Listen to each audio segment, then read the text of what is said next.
fast. Track your career with programs tailor-made for the industry. KL Global Business School. Hi ma'am. Hello hi hi ఎలా ఉన్నారు ma'am? First all good అండి. మీరందరూ ఎలా ఉన్నారు? Super ma'am. Okay. Thank you. ఎలా అనిపిస్తుంది ఇది Chennai love story అనేది? చాలా చాలా ఆనందంగా ఉందండి. అగైన్ నేను మళ్ళీ చెప్తున్నట్టు ఒక తెలుగు అమ్మాయిగా ఒక మంచి తెలుగు సినిమా మన తెలుగు వాళ్ళతో చేయడం నిజంగా నాకు చాలా ఆనందంగా ఉంది. అండ్ ఈ మధ్య కాలంలో ఒక అమ్మాయికి ఇంత ఇంపార్టెన్స్ ఉన్న క్యారెక్టర్, ఇంత లెంత్ ఉన్న క్యారెక్టర్ అండ్ ఇంత పర్ఫార్మెన్స్ స్కోప్ ఉన్న క్యారెక్టర్ నాకు రావడం నిజంగా నా అదృష్టం. Okay madam.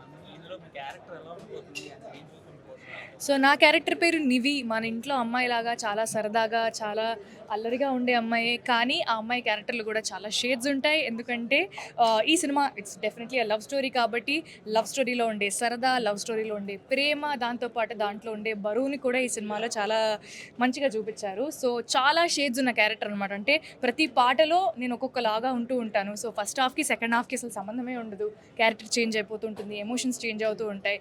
So it's a roller coaster ride for sure. So songs విషయానికి వస్తే చాలా బాగున్నాయి సాంగ్స్ అనేవి. సో మీకు బాగా హార్ట్ టచింగ్ అనిపించిన సాంగ్ ఏంటి? అంటే మా సినిమాలో పాటలు ఏంటంటే they go with the film. అంటే ఎక్కడైతే మాటలు ఆగుతాయో మా సినిమాలో పాటలు అక్కడ మొదలవుతాయి. సో మాటల్లో చెప్పలేనిది పాటల్లో చెప్తూ ఉంటాను అనమాట. సో ప్రతి పాట is very very important for the film. And నాకు పర్సనలీ నచ్చిన సాంగ్ అయితే హొయిలా హొయిలా. అండ్ సెకండ్ హాఫ్లో ఇంకొక ఫీమేల్ సోలో ఉంటుంది, అది ఇంకా మేము రిలీజ్ చేయలేదు. That song also. సో ఒక మూవీకి క్లైమాక్స్ అనేది హార్ట్ అన్నమాట. సో ఈ మూవీకి క్లైమాక్స్ అనేది ఎలా ఉండబోతుంది? డెఫినెట్లీ అండి. అంటే లాస్ట్ 30 minutes, లాస్ట్ 40 minutes అసలు మేము కూడా ఎక్స్పెక్ట్ చేయలేదు. ఎందుకంటే it's a very challenging climax to shoot. అంటే షూట్ లెవెల్లోనే కొంచెం ఛాలెంజెస్ మాకు చాలా ఉన్నాయి. బోత్ క్రియేటివ్లీ అండ్ షూటింగ్ పరంగా చూసుకుంటే కొంచెం complicated ప్రాసెసే.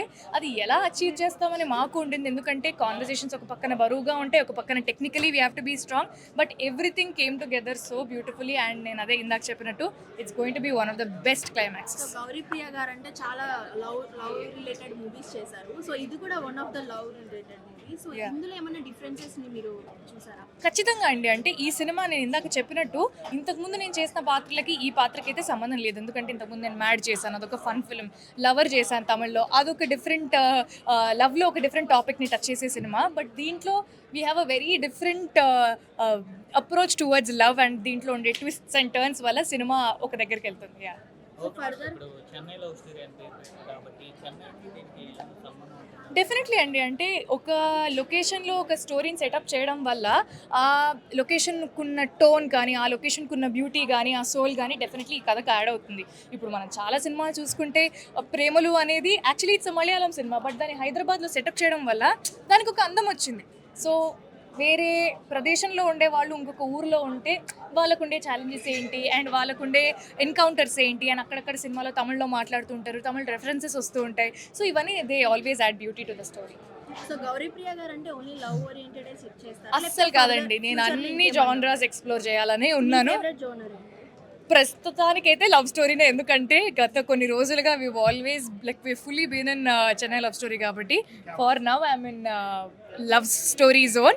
But I would love to explore different genres. యాక్చువల్గా మీరు తెలుగులో సూపర్ హిట్ అవుతూ ఉంటాయి కదా, మరి చెన్నై లవ్ స్టోరీ తమిళ్లో కూడా హిట్ అవుతుందంటారా? మీకు ఆల్రెడీ తమిళ్లో మంచి క్రేజ్ ఉంది కదా. డెఫినెట్లీ అండి. బట్ తమిళ్లో వస్తుందా లేదా అని that's for the makers to decide. But నాకు చెన్నైకి తమిళ్కి ఏదో లింక్ అయితే ఉంది. ఎందుకంటే నేను మోడర్న్ లవ్ చెన్నై అని ఒక వెబ్ సిరీస్ చేశాను తమిళ్లో, అని ఇప్పుడు చేస్తున్న తెలుగు సినిమాకు కూడా పేరు చెన్నై లవ్ స్టోరీ అని ఉంది.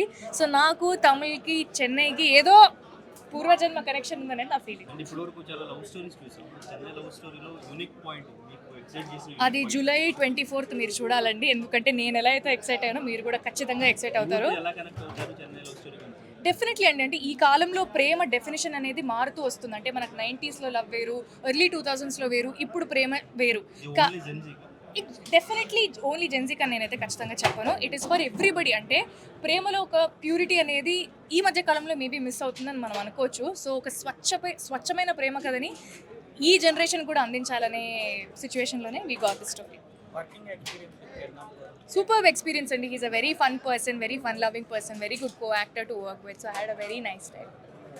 మీ సినిమాలో పాటలు అనేవి చాలా హైలైట్ అవుతున్నాయి. అసలు Yes. మణిశర్మ గారి పాటలు అంటే నార్మల్గా అవును. అంటే ఇంకా రాసిన పాటలు ఎలా ఉంటాయి, ఇంకేమైనా ఎక్స్పెక్టేషన్ అంటే వెరీ క్రూషియల్ సిచ్యువేషన్స్ వచ్చే పాటలు ఒకటో రెండో ఉన్నాయి, ఇంకా మా వాళ్ళు రిలీజ్ చేయలేదు.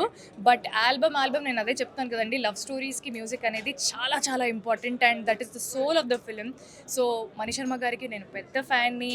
నేను చిన్నప్పటి నుంచి సంగీతం నేర్చుకుంటూ వస్తున్నాను కాబట్టి ఆయన పాటలకి నేను ఎంత ఫ్యానో ఆయన బ్యాక్గ్రౌండ్ మ్యూజిక్ కూడా నేను అంతే ఫ్యాన్. సో మా టీం అప్పుడప్పుడు వినిపిస్తూ ఉంటారనమాట, ఆయన కొట్టిన బ్యాక్గ్రౌండ్ బీజిఎమ్స్ అలా వాళ్ళ ఫోన్లో ఉంటే, సార్ ఈ సీన్కి ఇలా చేశారు అనగానే I use to get very excited. So అవన్నీ మీతో పాటు నేను కూడా ఇంకా చూడలేదు, థియేటర్లో మీతో పాటు నేను కూడా చూడాలి. Thank you.